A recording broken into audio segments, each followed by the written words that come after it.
नमस्कार मंडळी, मी तेजू सावंत तुम्हा सर्वांचं माझ्या यूट्यूब चॅनलमध्ये खूप खूप स्वागत करते। आपण आता आमच्या छत्रपती शिवाजी महाराजांचं दर्शन घेऊन पुढे जाऊयात। मंडळी, कोकणात अशी काही देवस्थाने आहेत ती अजूनही प्रसिद्धीच्या धोतात नाही आहेत, पण त्यांचा इतिहासही तेवढाच मोठा आहे।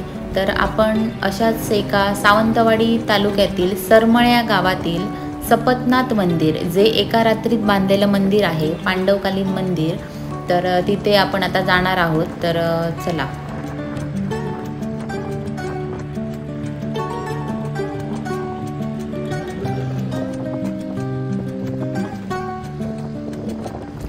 तिथे पण मस्त लोकांची शेती आहे केलेली, आणि या साईडला रस्ता जरासा खराब आहे। या साईडला मस्त माडाची झाडं आणि केळीची बाग आहे मोठी। केळीचे घड पण लागलेत बघा, दिसत असतील तुम्हाला। तर या साईडला पण ही मोठी केळीची बाग आहे।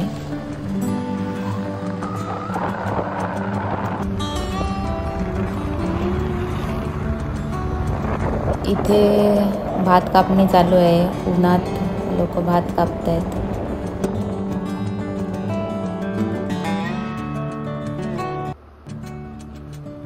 बघा, मस्त रस्त्याच्या साईडलाच ही मोठी नदी जाते, आणि आता थोड्याच वेळात जरा पुढे जाऊन आपण आता मंदिरापर्यंत पोहोचू।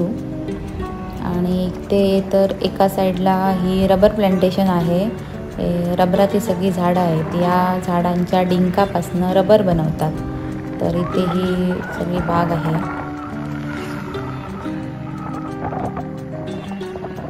आपण आता पोचणार आता मंदिराकडे।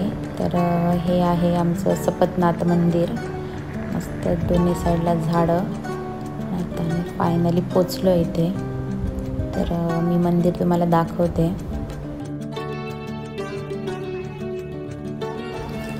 बघा, इथे मस्त चारी साईडला मंदिराच्या झाडे आहेत, आणि एकदम थंड वातावरण आहे।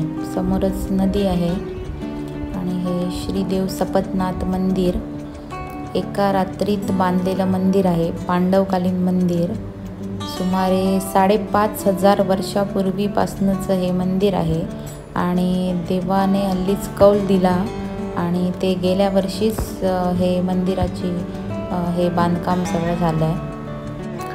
मी तुम्हाला आता मंदिर दाखवते, आणि या मंदिराचा नेमका इतिहास काय आहे आणि याची स्टोरी मी सगळी तुम्हाला या व्हिडिओमध्ये सांगणार आहे। तर व्हिडिओ शेवटपर्यंत नक्की बघा। तर आपण आधी इथे मंदिरात एंटर केल्यावरच नंदी आहेत, नंदींचं दर्शन घेऊन आपण इकडे पुढे जाऊयात। तर हे एका रात्रीत बांधलेलं मंदिर आहे, मस्त कोरीव काम बघा मंदिराचं, छान आहे।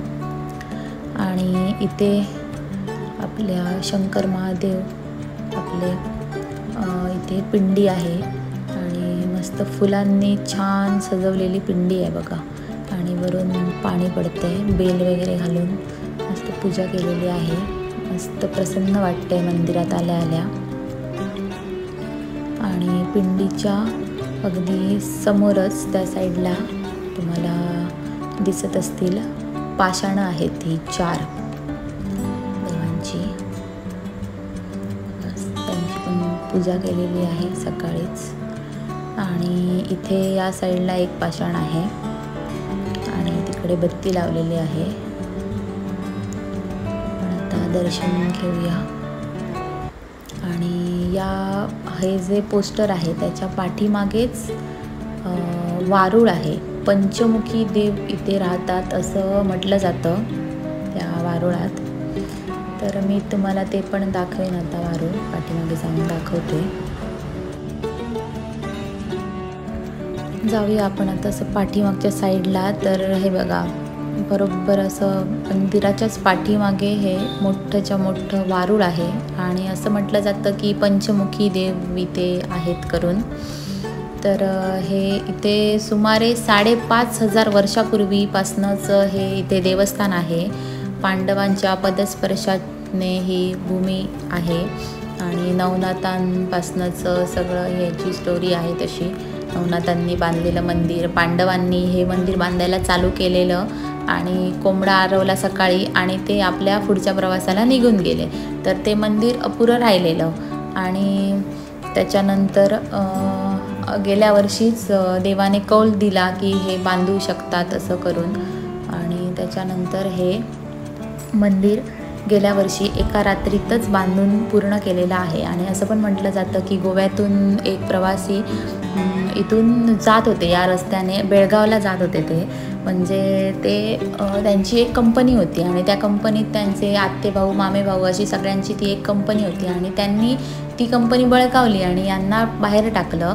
आणि त्याच्यानंतर त्यांच्यावर हार्ट अटॅकचा पण त्यांच्यावरती प्रसंग आला आणि ते या वाटेने ते जात होते बेळगाव साईडला, बेळगावला हॉस्पिटलमध्ये जात होते. आणि इथेच त्यांची गाडी बंद पडली आणि नंतर ते गाडी काय चालू होईना आणि नंतर त्यांनी इथेच झोपले. इथे पूर्ण जंगल होतं तेव्हा. बोलले की देवा आता तूच काय ते बघ, काही आलेलं संकट वगैरे बरं कर म्हणून सांगितलं आणि इथेच झोपले. आणि सकाळी उठून बघतात तर गाडी वगैरे नीट होती, गाडी चालू झाली. आणि त्यांना पहाटे असं न पडलं की इथे म्हणजे आता मी तुझं सगळं गेलेलं तुला देईन, तू माझ्यासाठी काहीतरी तुला जमेल तसं कर म्हणून. तर त्याच्यानंतर त्यांनी प्रयत्न केला आणि त्यांच्यानंतर हे त्यांनी सगळं खर्च वगैरे करून हे मंदिर एका रात्रीत बांधलेलं आहे. इथून केल्यानंतर 17 दिवसातच त्यांची पूर्ण प्रॉपर्टी जी त्यांनी बळकावलेली ती त्यांच्यापर्यंत पूर्ण सगळी आली आणि आता त्यांचं खूप चांगलं आहे. आणि नवसाला पावणारा हा सपतनाथ देव म्हणून ओळखला जातो. मंदिराच्या समोरच ही मोठी नदी आहे आणि इथे या नदीत मगरी आहेत. जर तुम्ही सकाळचं जर ते मंदिरात जर दर्शनासाठी येत असाल तर इथे तुम्हाला मगरी पण दिसतील त्या टाईममध्ये, म्हणजे 9 ते 11 या दरम्यान वर येतात म्हणतात ते लोक. इथली लोक सांगतात की ते सकाळच्या टाईममध्ये येतात वर, तुम्हाला त्या टाईममध्ये दिसू शकतात. बघा किती सुंदर असं वातावरण आहे आणि मस्त थंडगार. आणि हे सपतनाथ मंदिर आणि या साईडला हा रोड जातो तो गोव्या साईडला जातो आणि याच्या अपोजिट जो रोड जातो तो बेळगाव रोड जातो. असं हे सरमळे गावातील सपतनाथ मंदिर.